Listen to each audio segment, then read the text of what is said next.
لی باجار بیجار جبر دیلانا کردی هولک ورزشی هاته گرتن دوسیه دادوری لسر انجمن وی باجاری روزنامه‌وانه کی هاته وکرن.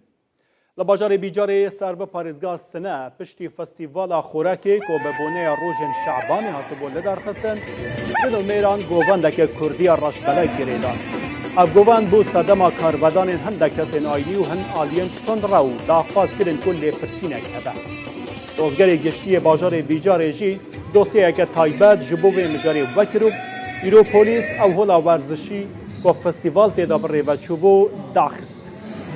روزگاری گشتی بیجار لدجی اندام انجمن وی باجاری و ریوبرین هولا ورزشی آزادی دیگر روزنامه‌وانه که وی باجاری دوز وکر.